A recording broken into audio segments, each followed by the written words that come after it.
Welcome on Mossy, coming to you from the suburban yet warming suburbs of St. Louis. Finally warming up. I'm recording from home today so I could get our first returning guest to the show. I am really excited about having that. He was a busy man, but I want to get him back on, especially now that we're on the YouTube. Although I think I should have warned him better. There's so much to cover. You know, DC is starting to heat up. The committees are starting, but also the state houses across the country. And I want to talk to our guest about that. So without any further ado, let's get the show rolling.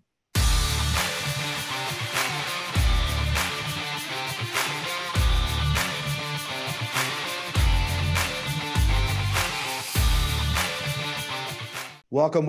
As I mentioned, I am Fred Wellman, the host of FP On Democracy with FP Wellman, wherever we are. I don't remember where we are. I'm so glad to have you here for the show. As always, it's locally grown and organic, so you can trust that. I mentioned there's a lot going on in DC and across the country. As we thought, kind of predicted, the hearings are starting in the House of Representatives. You know, I said 2 months ago when the midterms are over that it would be a circus and that us Democratic operatives would be recording it all to use against these folks later. And we're one day into it, and I was completely right. Marjorie Taylor Greene's doing her and her crazy friends will now get a platform to spew their silliness every day. And I'm hopeful that the good campaigns will use that against them because it's just it's a circus. But, you know, we'll be fed a steady diet of that extremist, but we're also being fed a steady diet of those extremists in state houses across the country. Right now, most legislatures are starting to meet across the country. A lot of bills are being fielded here in Missouri, where I live. It's a record number of bills specifically targeting transgender Missourians in every possible angle you can imagine. Horrifying laws, talk about taking away their medical care. You know, it's a real movement in these red states to take on the LGBTQ community. And our guest has talked a lot about that, so we got a lot of room to cover. Our guest, you know, Greg Sargent, he's sneak us in between publishing deadlines. I appreciate that, Greg. And so welcome to the show, Greg. For those who don't know Greg, he's a columnist at the Washington Post, joined the Post in 2010 after stints at the Talking Points Memo, New York Magazine, the New York Observer. He's the author of the 2018 book, An Uncivil War, Taking Back Our Democracy in the Age of Trumpism, Disinformation, and Thunderdome Politics. He lives in Maryland, and he's joining us from home. And I appreciate your time, Greg. I know you're on a deadline. Oh, no worries. Thanks for having me on. You know, it's a crazy time, and we just got word as we were getting ready for the show, right, that Representative Ilhan Omar has been ousted from the Foreign Affairs Committee. There was a few Republicans. I think you actually even talked about Matt Gaetz having reservations in one of your recent columns. They all fell in line. It ended up being a 218-211 vote. You know, so all their discomfort was, I guess, alleviated. They surrendered to the mob. You know, you've written extensively on this topic. I mean, how do you feel right now, knowing they actually went through with it, Greg? Well, I mean, it's pretty appalling. And, you know, Republicans keep trying to draw an equivalence between the Democratic removal of Marjorie Taylor Greene and the Republican removal of Ilhan Omar. And of course, there's no equivalence there at all. Marjorie Taylor Greene has endorsed political violence and has arguably even tried to incite it against Democrats. And Ilhan Omar, if you read the resolution that Republicans put together, which supposedly details the case against her, it's a really weak case. I mean, there's no question that Ilhan Omar has had some problematic statements in the past. Yeah. There's no sugarcoating that. It's true. She's apologized for that. But the other statements that they try to highlight in there are just bullshit, basically. They're taken out of context, and they're mostly invented scandals that they've been doing this for years. They use particular quotes out of context in a way that just completely distorts their seriousness, the level of seriousness of them. And so it's clear that they're punishing Ilhan Omar because they wanted a head on a pike. Yeah. And, you know, you actually brought it up in that column too. I mean, I there's just no way to avoid that this isn't driven by Islamophobia as well, right? I mean, again, a lot of this is, you know, she is a Muslim member. She's very open about her faith. She's talked about it. You know, I think a lot of this is driven by that racism. But you point out, she was elected by 75% of the vote. Those aren't all Muslims voting for her. She's grown into the role as a member of Congress. I mean, how much do you think that has to do with this? That fear of immigration, that fear of that Islamophobic kind of background? Well, I think all you need to do is look at the fact that Trump has steadily attacked her as kind of a foreign interloper. If you remember, he presided over a "send her back" chant at a rally, and he attacked her Somali roots pretty directly by saying she's trying to tell us how to run our country, as if she's some sort of intruding invader. But Right. let's be clear about this. I mean, she was elected to represent hundreds of thousands of US citizens. I should put it this way, hundreds of thousands of US citizens voted to choose her to represent them. So the very act of casting her as a foreign interloper type is essentially a way to advance their real objection, which is to the fact that so many US citizens want a Muslim American representing them. That's their real objection. Right. And it's shocking. I mean, she is, I believe that she's the most threatened member of Congress, the rank and file. She was actually evacuated with the leadership of the Senate and the House on January 6th because the Capitol Police believed there was real threats to her life. I think today during the debate on this topic, she actually read out a voicemail that she received at her office saying that the guy was going to come put a bullet in her head. I mean, there's the level of hatred directed. But it's really important to stress that the Capitol Police, at least according to Omar's office, what they told me, and I think it's credible. Ilhan Omar's office told me that the Capitol Police believed that there was a credible assassination threat against her. And that's why she was spirited away to a secure location and had a 24-hour security detail. So this isn't just like, this is the Capitol Police, according to her office. Right. So it's a real threat. It's not, just touch that. But where do they go from there? I mean, this just feels like such a low point, right? I mean, it really gets to, our worst fears of the Republican majority and what that, Kevin McCarthy gave away to be the House Speaker. I mean, they're giving in to the most base elements of their party on this. I mean, for me, it's one thing. I mean, I guess my own feeling, Greg, was it was always talk, like you said, Trump, the threats with Trump and, the idiot Marjorie Taylor Greene and the things she says. But this is truly, I think, I almost feel like, maybe I'm crazy. This is like one of the very first legislative actions where they've actually gone forward and done, acted on these words, right? I mean, it seems like a major step in what's happening and our worst fears about this Republican majority, don't you think? Yeah, I mean, I think it's an appalling use of their power. And it's actually notable that they are unable, at least as of now, to command a majority in the House for their extreme immigration agenda. They are able to get a majority of the House to vote to oust a Muslim American congresswoman on really fake pretenses, but they have been unable to get a majority of the House, meaning all Republicans, to support Chip Roy's. Chip Roy is a representative from Texas who's put forward a truly extreme immigration bill. They call it a border security bill, but it would probably functionally end asylum as we know it. And because a bunch of Republicans are balking, they can't even get support for it to pass. So it's kind of an amusing thing that they can't act on their immigration agenda because it's too extreme, and yet they can do some sort of performative bullshit, not to undermine the seriousness of it, but performative crap about, meant to parade Ilhan Omar's head around on a pike. Right. And it is performative bullshit. That's the only way to describe it. That's exactly, and that's pretty much all they've got, right? I mean, it's performative bullshit is going to be the main thing they produce in the next 2 years. They can't pass a lot of the laws. What's really unique too is in the final reading of this thing, they only ousted her from the foreign affairs using the excuse that she shouldn't have access to classified information. But at the same time, they have placed, people who are actually part of the insurrection on the heads of a lot of these committees. They continue. There's this disconnect between people who've actually threatened our government and acted out upon it, between people who said words. Yes. I mean, we've really got this. And it's funny. I talk to a lot of Democratic activists, and they're like, they talk about the hypocrisy. But I think maybe even you and I talked about the last time on the show is like they don't have the hypocrisy. Hypocrisy is not an attack to use on this Republican Party today. They've had the shame gene removed, right? I mean, we can't call this hypocrisy, right? I think we have talked about. I mean, I think I've never understood the hypocrisy charge in this context for the reason that it's just not going to land, because Republicans in that kind of MAGA vein are explicitly selling the fact that they're willing to treat their own people differently. Like they're holding that up as a badge of honor. So when you call them hypocrites, they say, yeah, and that's good, isn't it?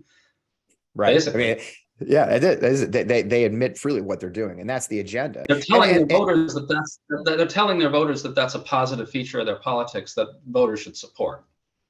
Yeah, and I think that's a great place to segue to Florida, right? Yeah. Where Ron DeSantis just won re-election by a large majority. There's no question about that. He ran.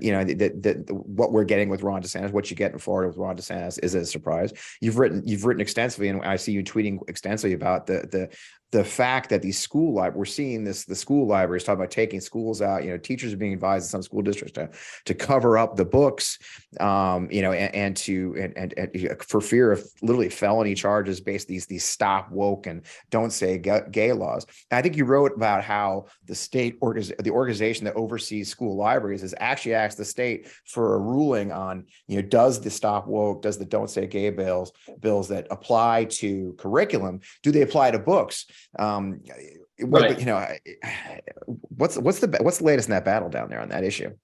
So it hasn't changed since what I wrote, and I'm glad you brought this up because it actually isn't getting the attention that I think it deserves. Everybody focuses on the covering up of classroom libraries because that's a very powerful symbol for a lot of people. But there's more of this, right? Like, so as you just mentioned, what I reported was that the head of the group that represents the supervisors of school libraries has explicitly asked the DeSantis administration for clarification in writing on the question of whether the Don't Say Gay bill and the Don't Say Gay law and the Stop Woke law apply to school libraries. And they want that clarification in writing because the guidance from the DeSantis administration is confusing on these points. And so they've asked for that clarification and they still haven't gotten it. And the conclusion I take from that is that they want these things to be vague, so teachers and school librarians and educators are generally, terrified to run afoul of the law and essentially censor themselves.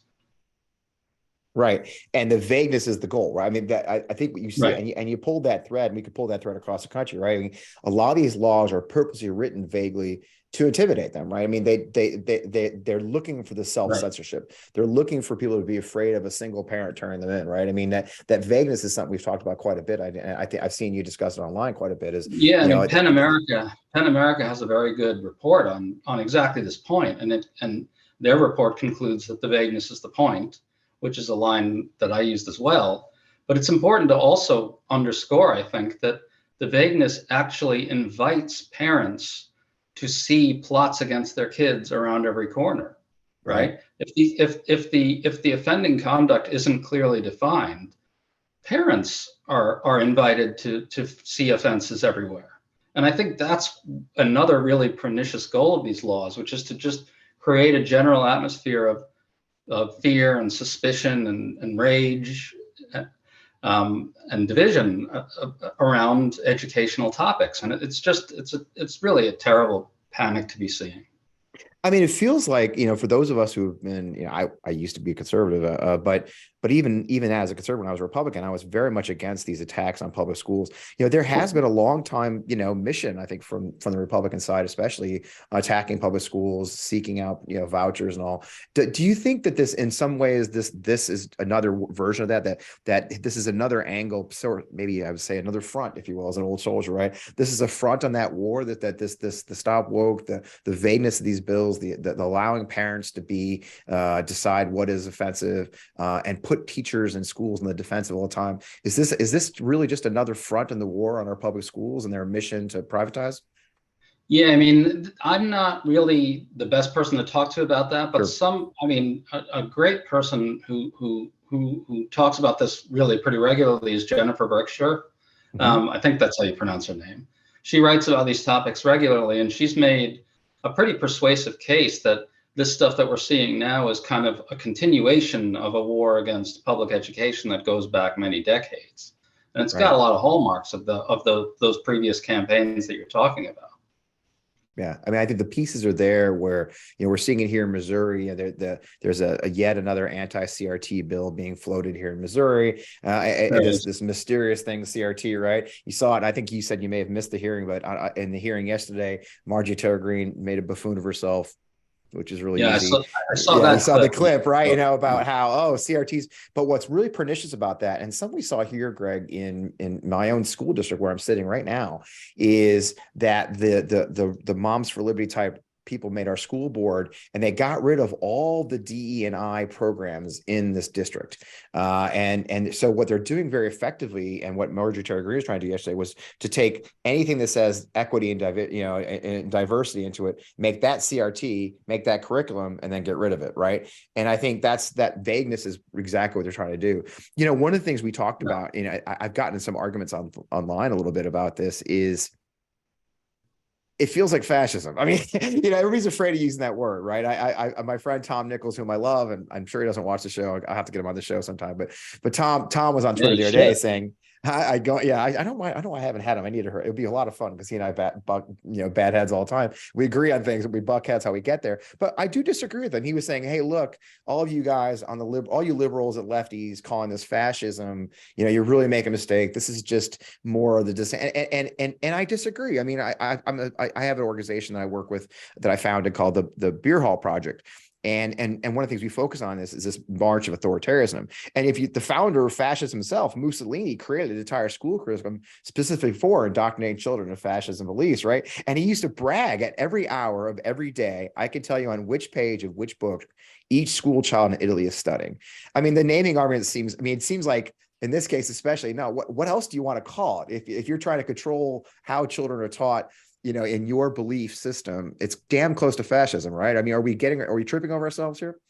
Yeah, I mean, I guess I've never really gotten all that interested in the debate over whether that word applies. I have to say, right. I mean, I think there's an interesting case to be made that maybe the term fascist politics is a little more applicable, than the term fascism. In the sense that maybe there are some hallmarks of this political style that we can recognize.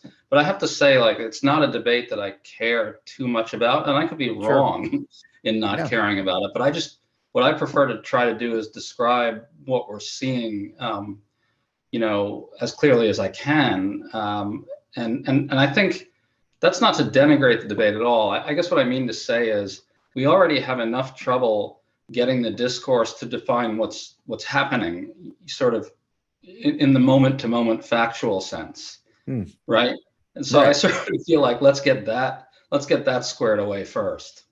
Yeah, that's a really good point. I actually don't disagree on that. We are having a hard time just getting people to agree. I do think part of the argument though ends up being this idea that we need to convince, we're going to offend independents, we're going to offend Republicans. We won't get Republicans to come to our side when a lot of times the frustration is just not enough Democrats are voting, right? I think we have to and that to talk to something that you talked about, which you did a piece and I think you re-upped it just recently in mid-January, again in the States. But you agree? I liked your piece in mid-January. Talk about how Democratic-led states can capitalize on their success in the midterms to fight back directly on these. This is a culture war thing. That's right. What we're just discussing is a culture war issue in Florida, and up in Michigan, Governor Whitmer, who's now got full control of the government with her party for the first time in a couple of decades. She's going hard at it. Right. They came right out of the gate with an abortion, protecting abortion rights. Came right out of the gate protecting LGBTQ. I mean, what do you see about this battle? I mean, it's a really good angle. Talk me about the battle at the state level to fight these culture wars.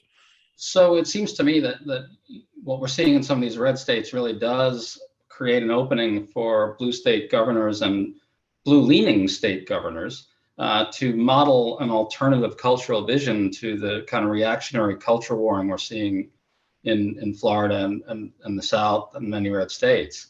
And I think you're right to single out Michigan because that's a very good example of a place where this is really going to be tested. As you say, Democrats won full control.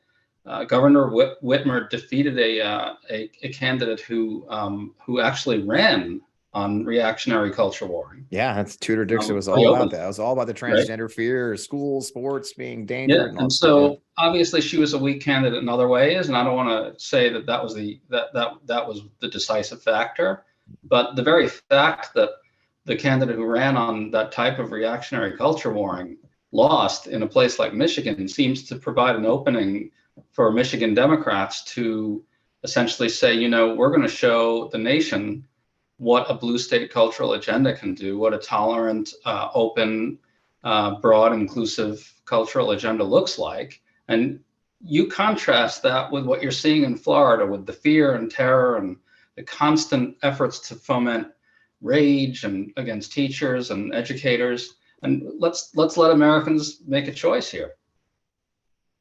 Yeah, and we have to, right? And but the thing though is you did point out, I think like 23 states are majority Republican controlled, like here in Missouri where I live, and then 17 are progressive.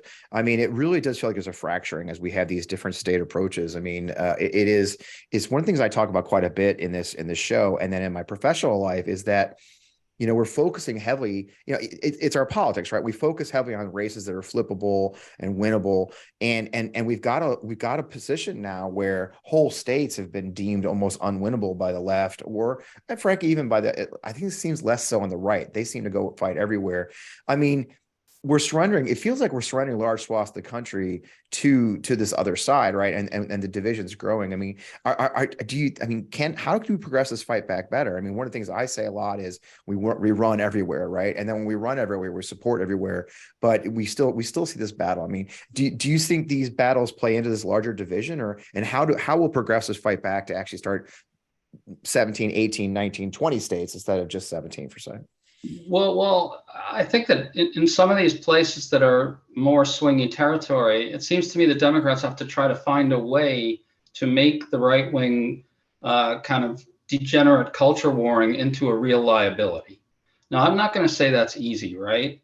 Right. It is challenging. I mean, you live in a red place, and right, and it's not easy to win independence by taking on these fights, but it seems like just sort of standing down in the culture wars isn't an option either. And I don't pretend to have a very good answer on this, other than to say it seems like Democrats need to stand for some kind of broad, inclusive, positive vision, which essentially says something like our students aren't helped if topics are deemed to be off limits to them, if topics that shouldn't be off limits to them are deemed that way. They don't sharpen their thinking this way or become more moral, as I think E.J. Dionne put it pretty well. He said, this doesn't make people more moral, right?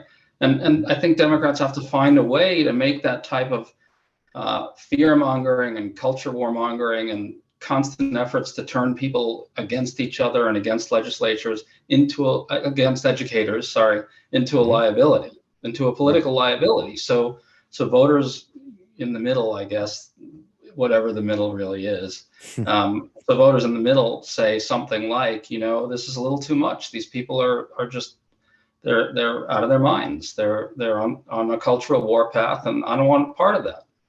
Yeah. Yeah.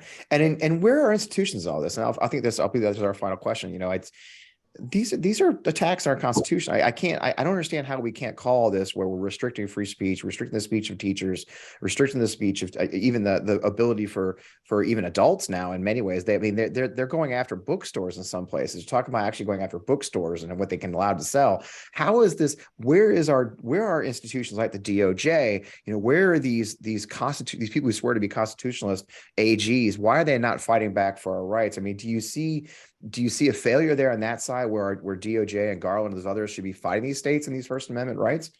I don't really know. I have to say, I feel like one thing we could all be doing a little more of is bearing down a little harder on the real legal debates here. I mean, I think you raised some interesting questions about the constitutionality of some of these laws. I don't really know what could be done to challenge them in that way, just simply because I've not seen the proper legal spade work done on this. I haven't done it myself, that's for sure. To be able to make a declaration like that. But I feel like that you're actually, what you're doing there is articulating a project that we should essentially maybe apply ourselves to, in the sense of really trying to figure out what options there are and what the legal landscape really looks like. Yeah. Yeah. I mean, it does feel, it's something I talk about on the show quite a bit, since especially this season, is where do our institutions fit into this? The media. I mean, you've got the media role. You're fighting it on the media side, but where is the AGs? Where is our government? Where is the people we trust to protect our democracy? Is sometimes feel like they're chasing their own tails. Sometimes they can't keep up with it. Also, I think maybe and I think the media, we all suffer from the same thing too, which is there's just so much goddamn stuff going on, right? like you said something. You said something earlier, right? Right. There's always a new horror to try to make sense of. Right. I mean, like I said, here in Missouri, I want to say 24 bills. 24 bills directly that the only thing the Missouri GOP is trying to pass with their supermajority are bills targeting transgender youth. And somebody said the other day there was more bills facing one committee, like 6 bills to be reviewed in one day, than there is actually self-identified transgender students in our school system. Total of 6, I think. They've literally spent more time, more days, more bills focusing on those 6 kids in their lives than they are actually doing anything else. The majority of people in the state, but that sheer flood of information is hard to fight. And I commend you. I commend you in your work for doing it. So none of us is really up to it. It's really hard to swim against that tide. Right. And it's a flood is what it is. Well, Greg, I really appreciate your time. Thanks for coming on the show. And I know you're really busy. You gotta go, you got another column too. And I thanks for being our first repeat offender guest. And we'll have to get you back on again. With that, I'll let you have a great day, brother. Sounds great. And thanks a lot. Yeah. See you soon. Well, it was great talking to our friend Greg Sargent, squeezing us in. He's one of the smartest people I talk to on a regular basis, and I really appreciate his time. As always, there's a lot going on. We'll be back again next week. One topic I did want to touch on, which I just want to kind of touch on before we close it for the day. Last night, somebody who I actually respect and I believe is an ally and a friend, and I've worked with her before. She tweeted on Twitter that this is your sign. I believe the tweet said, "This is your sign. We need to stop supporting, or we need to stop donating to races where we often lose for 30 points. Stop donating to races where we consistently lose by 30 points." And having been an advisor for a campaign, that essentially did that. That's right, with Marcus Flowers against Marjorie Taylor Greene, I was pretty angry, to be honest with you. I cannot disagree with that idea, that statement, or that strategy any more passionately than I do. And it goes back to what we just had this whole show discussing, right? The fact that there are large swaths of the United States of America that are the Republican majorities or Republican control, and Democrats live there. Thousands and thousands of Democrats live there, and thousands of American citizens. Last cycle, 23 Republicans ran unopposed for Congress, to include Paul Gosar and Debbie Lesko in Arizona, and many others. And they represented, I think, about 17.5 million Americans. 17.5 million Americans of all ages lived in those 23 districts and didn't have a choice in their congressional race. On top of that, there's many more races where the candidate was underfunded and didn't have enough money to even put up a race. And so the Republicans essentially ran unopposed in many ways as well. What is the message we're sending Americans? What's the message we're sending Democrats in those areas when we say, yeah, it's hard, it's really hard, so fuck you? I mean, that's what we're saying. That's what they're hearing, by the way. I know this because they've written me and they've made comments in my tweets, and they've sent emails to me when I worked in the Marcus Flowers campaign saying, we appreciate the fact that you're fighting. Our donors used to write us all the time and say, look, I don't think Marcus is going to win. I don't know if he has a chance to win in such a Republican heavy district against Marjorie Taylor Greene, but Marjorie Taylor Greene must be fought. We must find a way to find money and energize our small dollar donors to fight everywhere. And the one thing we say on the left all the time is run everywhere. But then you have political pundit class and others saying, yeah, but not like that. Or, yeah, but you can't have any money to do it. Then we're not fucking running everywhere. What we're doing is wasting our fucking time and telling millions of Americans that you don't count. that we do not believe, us political experts, that you deserve a competitive congressional race or a competitive state delegate race or a governorship, that we're going to just surrender to the enemy, to opponents. We're going to surrender to our opponents and, just let them have it. And all I can think of, I always joke about it, but it's not funny, is that this is World War II. And we faced the Germans and the Japanese, almost a global empire at that point, straddling the oceans against the United States and an island, Britain. And looked at that and said, you know what? There's no fucking way we're going to win. So let's just invade Mexico, because we for sure can beat Mexico. And it's our home yard. And then we'll still have, North and South America will be ours. And, good enough. Do you see how ridiculous that is? But that's what you say when you say, hey, we should not donate to these. You should not you're stupid, small dollar donor. You're stupid for giving your money to hard races. It's un-American, right? And so I get really warped out. And I think if you've listened to the show for a while, you've heard this before. I think I did it when I was down in Georgia, as a matter of fact. I did a solo show. I'm fucking frustrated. I'm fucking frustrated. There continues to be voices on the left who say, oh yeah, you donors are stupid. Or, oh yeah, you made a mistake. You should give your money to someone else. You're not smart because you gave your $25. You gave your $25 to, somebody else, to a hard race. And I got to tell you, I'm incredibly frustrated. It's so wrong. Donors are not stupid. Americans are not stupid. Democrats want someone to fight for them. And the worst people in America deserve to be fought, to be pushed back against. They deserve to have to run for office. They deserve to have an opponent that actually makes them just come home to their district. I assure you, Marjorie Taylor Greene did not want to go back to Georgia 14, ever.